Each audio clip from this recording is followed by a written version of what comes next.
Deus. Igreja amada, a paz do Senhor Jesus. Amém. Abra sua Bíblia no primeiro livro do Novo Testamento, o primeiro Evangelho de Jesus Cristo, por Mateus, capítulo 16, a partir do versículo 13. Mateus, capítulo 16, a partir do versículo 13. Glória a Jesus. Você está feliz nesta noite? Você está em paz nesta noite? Se tiver alguém aqui que não estiver em paz, que a paz de Cristo te envolva. Jesus disse: deixo-vos a paz, a minha paz eu vos dou. Então que ela te envolva, que toda tristeza vá embora, que todo espírito de depressão caia por terra, em nome do Senhor Jesus. Se tem alguém aqui nesta noite que chegou aqui com depressão, depressivo, determine para a sua vida, em nome de Jesus, hoje basta. Amém? Amém? Oh, glória ao nome de Jesus. Glória a Deus. Obrigado, pastor Laércio, queridos obreiros, companheiros. Deus abençoe a todos, amada igreja. Então vamos ler o texto da palavra do Senhor, Mateus capítulo 16, a partir do versículo 13. E quantos encontraram na sua Bíblia, diga graças a Deus. Chegando Jesus à região de Cesareia de Filipe, interrogou seus discípulos: quem dizem os homens ser o Filho do Homem? Responderam-lhe uns dizem João Batista, outros Elias, e outros Jeremias, ou um dos profetas. Perguntou-lhes ele: e vós, quem dizeis que eu sou? Simão Pedro respondeu: tu és o Cristo, o Filho do Deus vivo. Respondeu-lhe Jesus: bem-aventurado és tu, Simão Bar-Jonas, pois não foi carne e sangue quem tu revelou, mas meu Pai que está nos céus. E também eu te digo que tu és Pedro, e sobre esta pedra edificarei a minha igreja, e as portas do inferno não prevalecerão contra ela. Eu te darei as chaves do reino dos céus. Tudo o que ligares na terra será ligado nos céus, e tudo o que desligares na terra será desligado nos céus. Então ordenou aos seus discípulos que a ninguém dissesse que ele era o Cristo. Que o Espírito de Deus traga a bênção da palavra revelada nesta noite. Podeis assentar, queridos, em nome de Jesus. Queridos irmãos, tudo aquilo que nós fazemos, ou tudo aquilo que nós principiamos, precisa ter uma causa, um motivo, precisa ter um desejo de fazer. Tudo precisa ter uma razão, tudo precisa ter um sentido. Tudo que nós fazemos na vida precisa ter sentido. Não podemos fazer as coisas de qualquer forma, de qualquer maneira, na loucura, sendo empurrado pela enxurrada da vida. Não podemos fazer as coisas como que, vai fazendo e eu vou indo, eu vou empurrando com a barriga. Tudo aquilo que nós fazemos, precisamos ter uma causa, ter um motivo para que aquilo seja feito. Você estar aqui nesta noite, porque você desejou estar aqui, sim ou não? Você está aqui nesta noite porque você acredita que o fato de você estar aqui nesta noite lhe trará uma consequência, um resultado. E eu acredito que no seu coração você mesmo está dizendo para si que o resultado em você estar aqui nesta noite é um resultado bom. Você veio a esta casa, você veio a este santuário, acreditando que este ambiente é um ambiente que vai te envolver, trazer agradabilidade para você, fazer você feliz, sua alma se regozijar e você revigorar as suas forças para enfrentar uma nova semana que se inicia. Sim ou não? Você não vem para a igreja simplesmente por vir. Você não pode vir aqui porque a igreja é um lugar de vir no dia de domingo. Não. Você vem porque existe um motivo, uma causa. Existe um princípio para isso e um propósito. Então tudo aquilo que nós fazemos tem que ser desta forma. O próprio Senhor Jesus, Ele nos ensinou desta forma. Quando Jesus estava pregando para a mulher samaritana, e os discípulos haviam ido na cidade comprar alimentos, e Jesus aproveitou a oportunidade e viu uma mulher de Samaria que estava ali no poço retirando água, e Jesus foi falar da água que salta para a vida eterna para ela. Após Jesus trazer a exposição da palavra, então os discípulos chegam e ficam admirados, e eles veem que Jesus ainda não havia se alimentado e passava-se muito tempo. E eles disseram: Senhor, come. Trouxemos comida, trouxemos alimento. Jesus disse: a minha comida vocês não entendem. Eu não tenho essa fome. Estou traduzindo em palavras compreensíveis.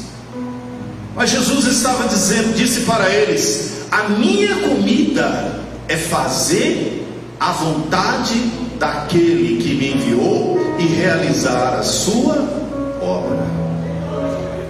Então havia um propósito, havia um motivo. Olhe para esses obreiros que estão aqui na minha retaguarda. Eles estão aqui por um motivo.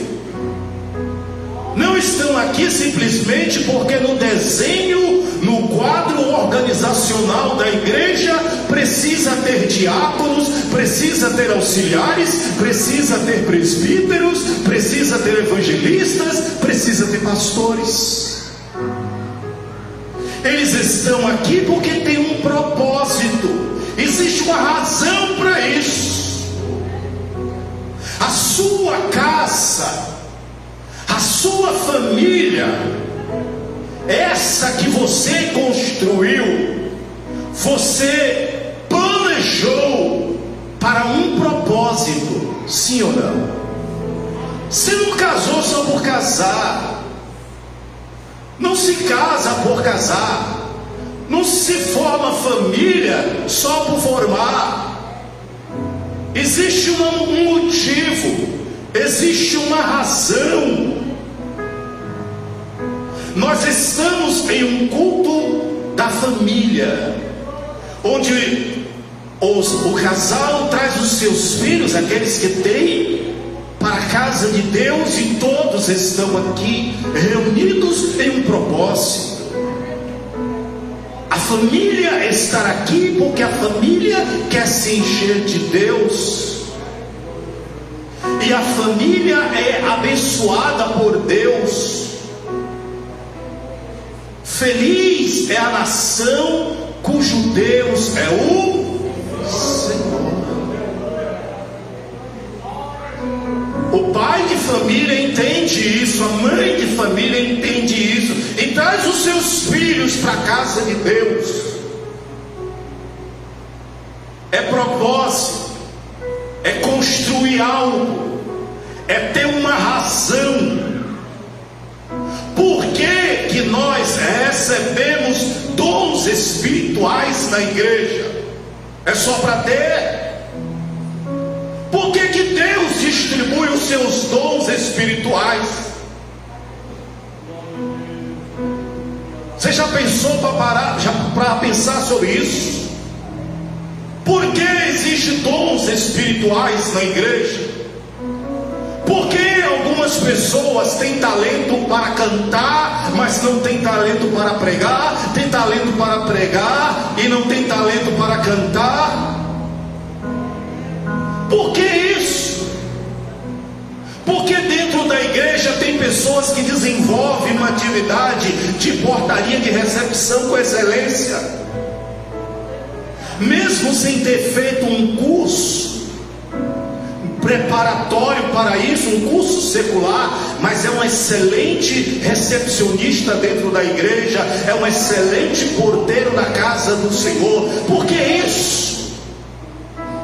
Propósitos, realizações de Deus na organização da sua casa, porque Deus é um Deus organizado, e Ele gosta que na sua casa as coisas sejam organizadas. É só você estudar sobre o tabernáculo e você vai ver como Deus quis tudo organizado. E você entendeu que dentro da igreja Deus distribui dons, um profetiza, um fala línguas, o outro interpreta línguas, um ministra cura, um ministra palavra, e assim a igreja do Deus vivo, ela vai sendo edificada dia após dia, dia após dia.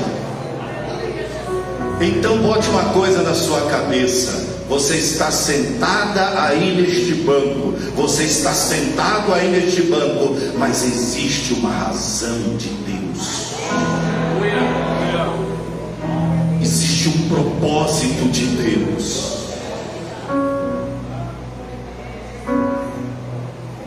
Cada um dos membros do seu corpo tem uma função dentro da sua casa. E cada membro tem a sua importância no corpo. Você é um membro do corpo de Cristo, e o seu lugar não pode ser substituído.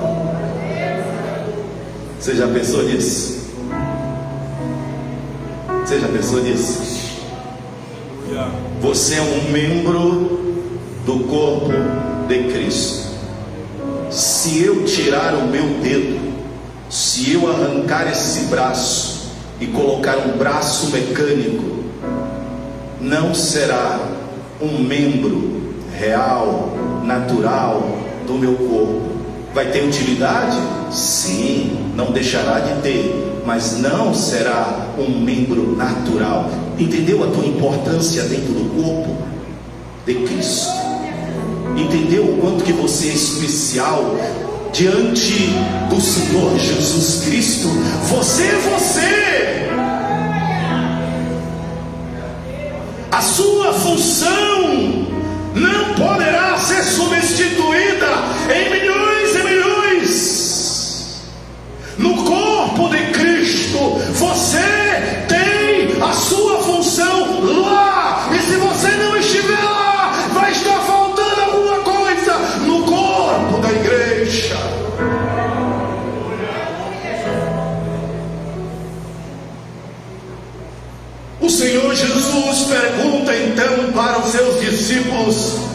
indo para Cesareia de Filipe. O que é que estou falando de mim? E aí, uns falaram: Senhor, uns estão dizendo que o Senhor é João Batista, outros estão dizendo que João Batista nessa época já tinha sido assassinado pelo rei Herodes. Outros falaram: uns dizem que o Senhor é Elias, outros dizem que o Senhor é o profeta Jeremias, e tem outros que estão dizendo que o Senhor é um profeta, um grande profeta. Mas aí Jesus primeiro perguntou o que é que o povo estava falando a respeito dele, qual era a opinião do povo a respeito dele. Agora Jesus volta-se para os seus discípulos e dizem: e vocês? Quem eu sou para vocês?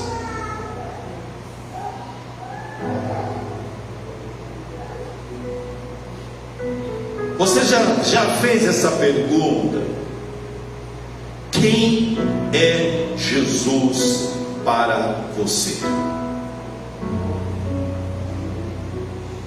E o Espírito Santo então usa meus lábios nesta noite para te dirigir esta pergunta: quem é Jesus para você?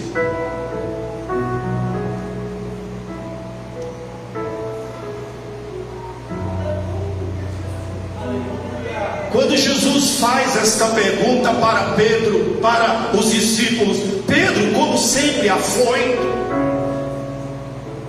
ele se posiciona e disse: Senhor, Tu és o Cristo, o Filho do Deus vivo. Tu és o Cristo, o Filho do Deus vivo. E agora pasmem surpresos a resposta de Jesus: Simão,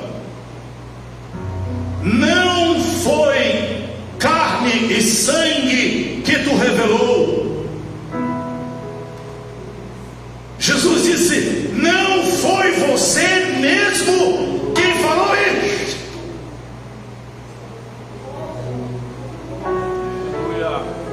Mas o Espírito de Deus usou a sua boca para dizer. E eu te digo uma coisa também: tu és Pedro, ou seja, eu te chamei, mudei o teu nome de Simão para Pedro, Cefas, porque tu és pedra. E eu estou dizendo, olha só, estou fazendo a interpretação do texto, porque algumas pessoas, quando lê esse texto, fazem uma confusão. Mas o que Jesus estava dizendo é: eu chamei você de Pedro sobre uma pedra, e Jesus estava falando sobre a pedra angular. E ele disse: sobre esta pedra eu edificarei a minha igreja, e as portas do inferno não prevalecerão contra ela. O que Jesus estava dizendo? Jesus estava dizendo assim: todos os convites, todas as armadilhas, tudo aquilo que conduz ao inferno estará sendo convidado para a minha igreja. Mas eu te digo, as portas do inferno não vai prevalecer contra a minha igreja. Ela é minha, está sustentada nas minhas mãos, não vai perecer.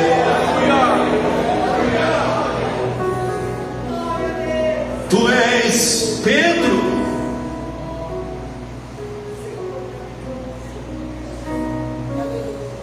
E você vai ver um pouquinho mais na frente que realmente Jesus acaba de confirmar isso Quando Jesus fala que vai ter que ser morto e ressuscitar ao terceiro dia, e ele deixa o diabo usar a boca, ao ponto em que o Senhor Jesus diz: para trás de mim, Satanás, que serve como pedras de tropeço.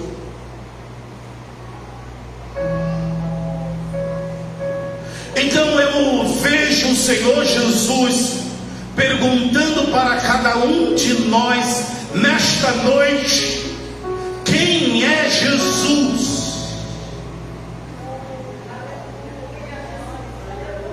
Jesus é aquele que curou lá no passado? Quem é Jesus? Jesus é aquele que nós ouvimos e vimos a história dele pregado no madeiro. Quem é Jesus? Jesus é aquele que fundou uma das maiores religiões do mundo, o cristianismo. Na tua cabeça, no teu coração, no teu entendimento, quem é Jesus para você? O que é que você está fazendo aqui nesta noite? O que é que você veio buscar aqui?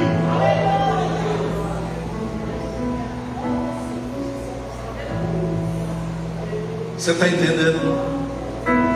Você está entendendo? Sabe,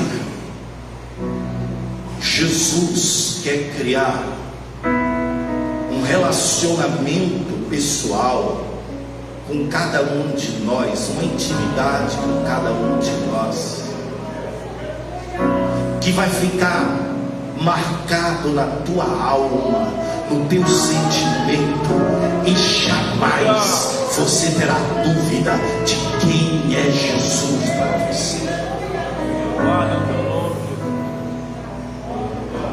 Às vezes eu fico olhando, a gente vem para um culto de Santa Ceia, onde ele disse: façam isto em memória de mim. Façam isto para que vocês nunca se esqueçam o que eu sou, o que eu passei e por que passei, e o que eu represento para vocês. E às vezes a gente vem apenas com um sentimento de religiosidade, de ritualismo, mas a gente muitas vezes não chega com aquele sentimento que gostaria o Senhor que nós tivéssemos, ansiando por Ele, como o salmista disse, aleluia: assim como os servos anseiam por Ti, assim também anseia pelas águas, assim suspira minha alma por Ti, ó Deus. Eu preciso ter esse desejo de Deus.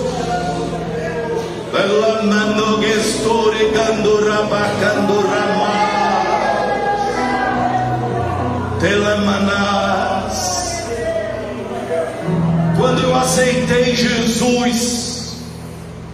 aceitei Jesus com 14 anos de idade. Naquela época não se falava em depressão, mas eu era depressivo. Muitas vezes desejei a morte.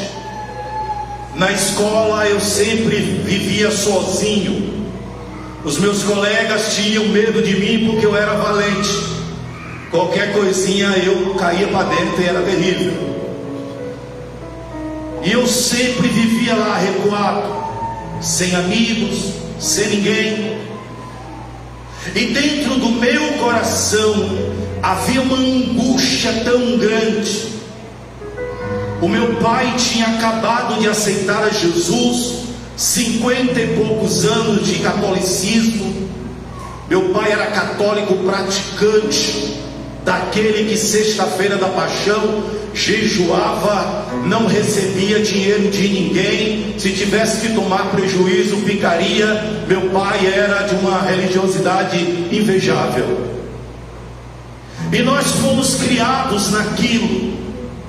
mas o sentimento que estava no meu coração. Muitas vezes eu chegava na igreja, meu pai sempre nos levava à missa, e eu chegava à igreja na minha cidade, lá em Ilhéus, existe uma catedral que é o cartão postal da cidade. Sempre que você buscar lá no site a cidade de Ilhéus, você vai ver lá a foto da catedral. E eu ficava admirado pelaquela arquitetura barroca, mas eu chegava na igreja e olhava para aquelas imagens que ficavam ali penduradas na parede, e aquelas imagens nunca estavam sorrindo. A face daquelas imagens é de depressão. Vocês já observaram isso? Já prestaram atenção nisso? Não é? Sempre aquele olhar de tristeza, aquele olhar para baixo. E aquilo me incomodava. Eu dizia, mas Deus é isso aí. Mas Deus é isso. Me incomodava. E cada dia, eu desgostoso. E quando eu estava chegando já aos 14 anos, o Espírito Santo de Deus, que é quem convence o homem do pecado, da justiça e do juízo, começou a colocar na minha mente coisas. E eu dizia, para que viver se tem que morrer? Adolescente de 13 para 14 anos. Por isso que eu entendo muitas vezes essa vida que esses adolescentes vivem, que é tão preocupante para nós adultos. E eu me perguntava, para que viver se eu tenho que morrer?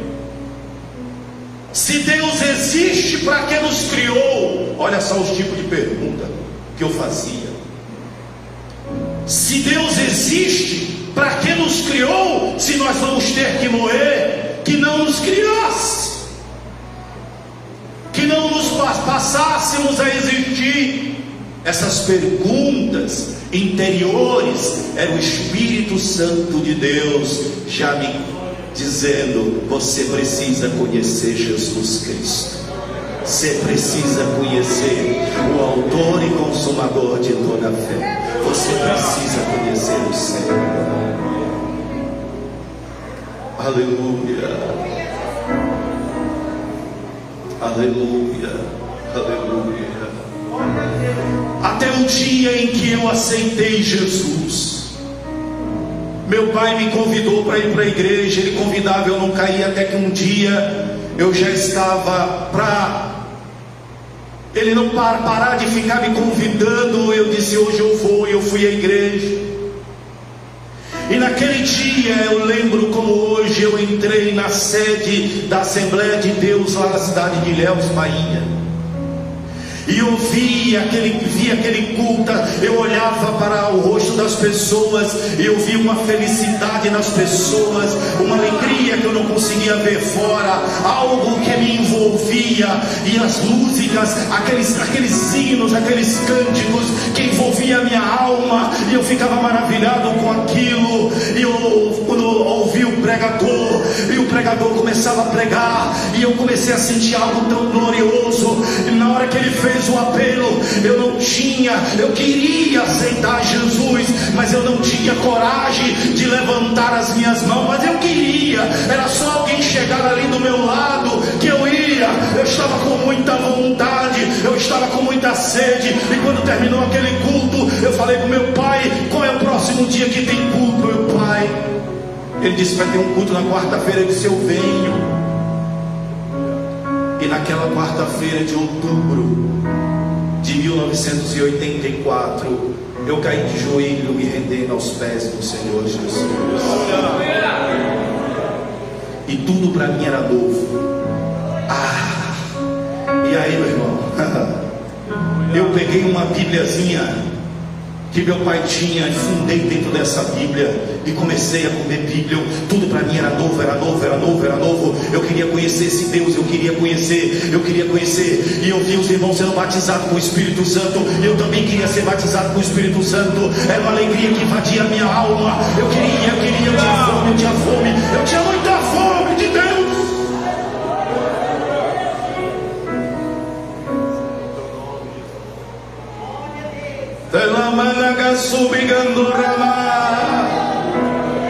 Buscai ao Senhor enquanto se pode achar, invocai-o enquanto Ele está perto.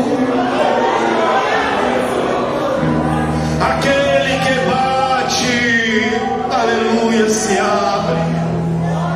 O que busca acha, e o que pede recebe. A Bíblia diz que um coração quebrantado e contrito Deus não despreza.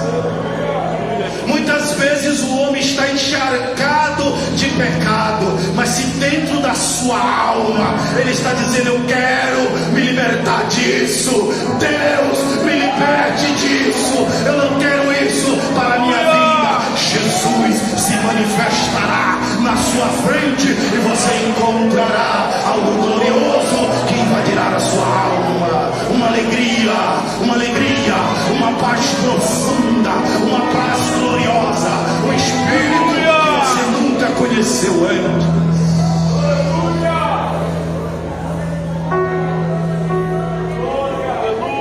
Isso invadiu a minha alma.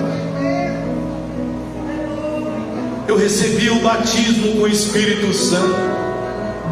No dia que eu recebi o batismo com o Espírito Santo, eu recebi lá sentado no banco. Não precisou nem ninguém tocar na minha cabeça, porque eu estava com tanta sede de Deus, tanta sede, aleluia. Naquele dia o Senhor batizou 77 pessoas dentro da igreja com o Espírito Santo. Mas até que eu me lembre, eu fui o primeiro a se receber o selo da promessa lá sentado no banco, porque eu cheguei junto com o porteiro com vontade de orar e buscar a presença do Senhor.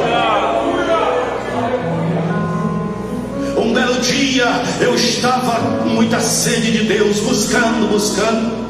Eu fui numa vigília no interiorzinho, não era muito distante, e ali eu coloquei o meu rosto no pó. Lembro, era uma casa de recuperação de drogados, e ali nós tínhamos um trabalho de libertação, uma casa de recuperação, e sempre tinha uma vez por mês uma vigília lá. E eu lembro que eu fui nesta vigília e era de chão batido, nós estávamos do lado de fora da casa. Os bancos eram madeiras que eram enfincadas no chão com aquela tábua pregada por cima. E eu me lembro que eu me soquei. Eu era magrinho, pesava 59 quilos, com essa mesma altura. Eu tinha um paletó azul marinho e eu soquei debaixo daquele banco, enfiei a cara no pó, as pedras ficaram grudadinhas aqui, no meu rosto. 2 horas ali, socado de joelho, eu orando a Deus, e disse: Deus, olha como era a minha oração. Hoje, Senhor, eu não vou pedir pelo meu pai, eu não vou pedir pela minha mãe, eu não vou pedir pelos meus irmãos, eu não vou pedir pelos meus amigos. Hoje eu quero ver o Senhor como eu nunca vi antes. Eu quero sentir o Senhor como eu nunca senti antes. Senhor, eu não saio daqui enquanto eu não ver alguma coisa diferente. Eu quero ver a tua glória.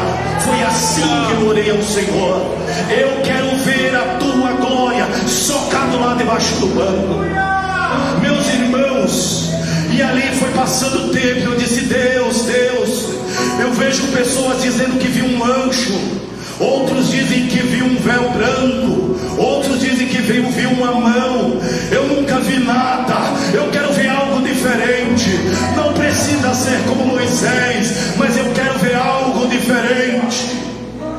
Meu irmão, minha irmã, daqui a pouco, meu querido, já li umas 2 horas mais ou menos de oração, aleluia. Veio algo poderoso, bateu dentro de mim.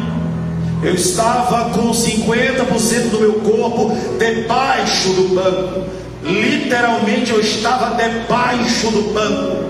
Uma mão me arrancou, se você quiser acreditar, acredite. Se você não quiser, não acredite. Essa é a minha experiência, que eu vou guardar pro resto da minha vida. Uma mão me arrancou de debaixo do banco e me açoitou. Eu caí a uma distância mais ou menos de 5 metros, largado lá no meio daquele chão batido, naquela poeira toda, a língua embolada, falando línguas e mistério com Deus. E era coisa sobrenatural para mim, era uma glória que eu nunca tinha sentido antes na minha vida. O irmão levantou oração. O moço se levantou e disse: eu quero contar uma visão que eu tive agora. Eu vi uma bola de fogo grande, vinha numa velocidade incrível, bateu na cabeça desse irmão, e na hora que bateu nele, ele foi açoitado e caiu pro lado dele. Oh, aleluia! Deus quer se revelar para nós. Quem é Jesus para você?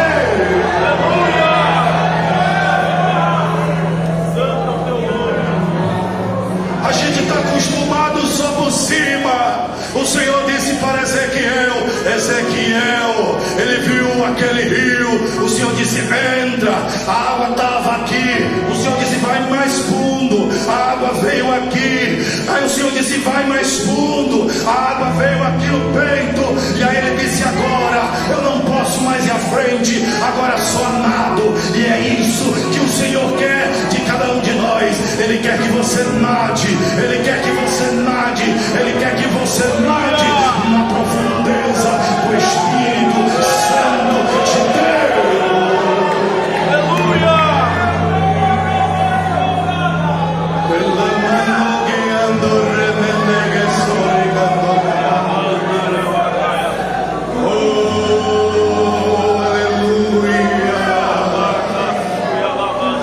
Por isso eu disse nesta noite: se você chegou aqui depressivo ou depressiva, acabe com isso agora, em nome do Senhor Jesus. Diga: chega, acabou. A partir de agora, o Senhor Jesus renova o meu corpo e me dá uma saúde restaurada.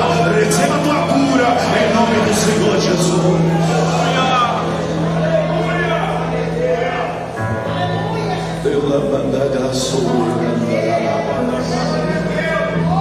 Quem é Jesus para nós? Quem é Jesus para nós? Ah, bem, Jesus. Bom, Jesus é aquele que veio para nos salvar. Tá, mas e que mais? O que é Jesus? Quem é Jesus para você? É isso que o Espírito Santo está nesta noite. Aleluia. Eu vou lhe dizer uma coisa: quando Pedro ali, ele foi usado pelo Espírito de Deus, mas a partir do momento que Pedro recebeu uma unção especial do Espírito de Deus, a Bíblia diz que naquele dia, no dia de Pentecostes, a unção foi tão grande, ele se levantou e disse: varões judeus e todos os que habitais em Jerusalém, estes varões que estão aqui não estão cheios de mosto, mas isso é o que foi prometido pelo profeta Joel. Nos últimos dias, diz Deus, derramarei do meu Espírito sobre toda a carne. Os vossos filhos e as vossas filhas profetizarão. Ele pregou com autoridade, e naquele dia quase 3.000 almas se renderam. A primeira pregação de Pedro, quase 3.000 almas se renderam para o Senhor Jesus. Eu não posso viver um evangelho superficial. Eu não posso viver um evangelho artificial. De artificialismo as religiões estão cheias. Quando alguém chegar para você e falar: a que Deus você serve, quem você serve, abra sua boca, encha o seu peito e diga: eu sou servo, eu sou serva do Deus Altíssimo, eu sirvo ao meu Senhor Jesus, que morreu, mas que ressuscitou, e que eu estou esperando, aleluia, para vir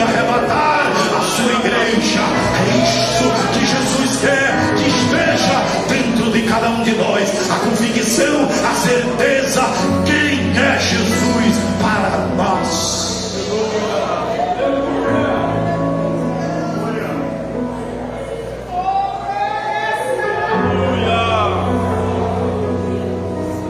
Pelo que eu entendi, foi ensinado aqui nesses dias sobre as 7 igrejas da Ásia Menor. A carta que foi dirigida por João. E observe aquelas igrejas, de 7 igrejas, apenas 2 que tinham aprovação do Senhor, porque as outras parece que viviam um evangelho artificial. Eu paro então para ver, muitas pessoas não querem viver o evangelho genuíno de nosso Senhor Jesus. O Brasil possui hoje mais de 44 milhões de cristãos, de evangélicos. Mas as pessoas querem viver um evangelho de qualquer jeito. As pessoas querem viver um evangelho de qualquer maneira. Você vai para a internet e você vai ver os pastores perdendo tempo fazendo debate nos seus podcasts da vida, desvirtuando aquilo que o Senhor verdadeiramente quer de cada um de nós. Nós vemos que através do nosso exemplo nós temos perdido muitas almas e não temos mais conseguido salvar as vidas para o Senhor Jesus, porque nós estamos nos comportando de maneira vergonhosa, de maneira que entristece o Espírito Santo de Deus. A nossa comunhão não é e não está sendo a comunhão que deveria ser da igreja, quando o Senhor disse: vós sois as minhas testemunhas, diz o Senhor dos exércitos. E eu, como que eu vou testemunhar, testificar daquilo que eu não estou conseguindo viver? Oi? Como eu vou testemunhar e testificar daquilo que eu não estou vivendo?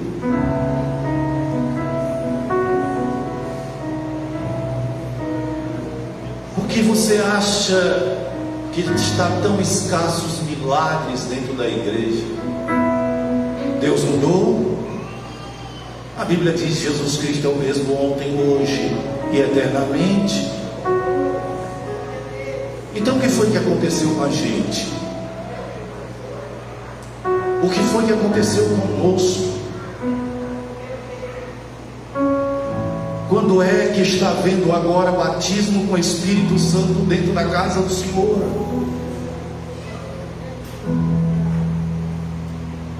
Muitas pessoas estão deixando de vir à casa de Deus para ficarem só nos cultos virtuais. Culto virtual é importante porque é uma maneira de disseminar a palavra do Senhor. E para aqueles que estão sem condições, é perfeito, é uma bênção de Deus. Mas se você tem condições de estar na casa de Deus e você não vem, você quer ficar só no culto virtual, você está com um problema sério.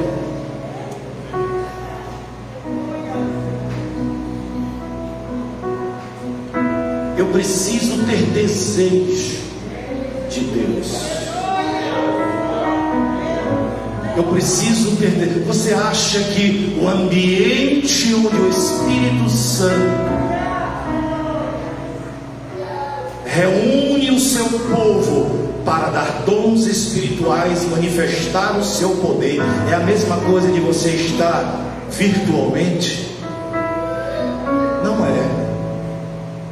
Não é. Entendeu, querido? Todas as coisas contribuem para o bem daqueles que amam a Deus, Mas nós precisamos tomar cuidado com essas coisas. Tudo na nossa vida precisa ser administrado com sabedoria. Uma faca pode se tornar uma arma mortal e tirar vidas, ceifar vidas. Mas a faca é um instrumento indispensável dentro de uma cozinha. Está entendendo? Você está entendendo? Eu preciso ter sabedoria com as coisas. Eu preciso saber fazer as coisas de maneira que eu não entristeça o meu Senhor, mas que Deus esteja sempre se agradando de mim. Olha Jó, nosso irmão Jó. O próprio Deus fez questão de tiçar o diabo. O diabo até estava lá no canto dele, andando pela terra. Aí quando ele vai lá, aí o próprio Deus dá uma tiçada nele e fala assim: tá na onde? Eu estava andando, passeando pela terra. Você viu meu servo Jó? Deus deu uma cutucada, sabe? Homem fiel, temente a Deus. Olha só, irmãos, o próprio Deus testemunhando de um homem fiel, temente a Deus e que se desvia do mal. Oh Senhor, aumenta a minha fé, aumenta a nossa fé. Aleluia. Quando você está na casa de Deus, você sente a presença de Jesus, ou você é apenas um espectador do culto? Você vem para a igreja para assistir culto, ou você vem à igreja para oferecer culto a Deus? Quem é Jesus para você? Quem é Jesus para você? Não responda para mim, responda para o Espírito Santo que habita dentro de ti.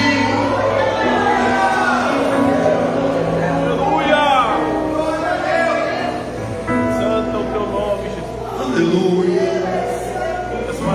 Aleluia.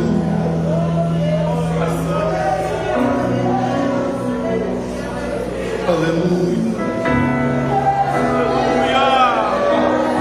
Tenha razão para estar aqui. Tenha um motivo para estar aqui. Tenha um propósito de Deus para estar aqui, querido. Não venha para a igreja para ficar olhando a vida dos outros. Não venha para a igreja para ficar olhando se fulano está vestindo uma roupa bonita ou sua roupa feia. Não desvirtua o que Deus está esperando de ti.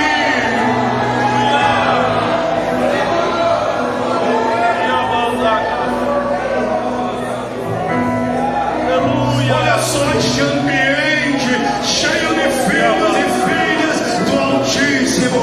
Agora imagine este ambiente com o Espírito Santo de Deus aqui dentro, se agradando de nós. Aleluia. E o fogo santo queimando neste altar. Aleluia. Enfermidades sendo retiradas, sendo expulsas no nome do Senhor Jesus. Vidas sendo impactadas pelo poder da palavra de Deus. Aleluia. Pessoas falando em línguas estranhas e crentes sendo renovados a sua fé. Olha, aleluia, que coisa maravilhosa. Dons espirituais, o Espírito Santo com uma bandeja andando no meio de nós e dizendo: toma para ti, toma esse para ti, toma esse para ti, toma esse para ti, toma esse para ti, toma esse para ti, toma esse para ti, toma esse para ti.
toda glória.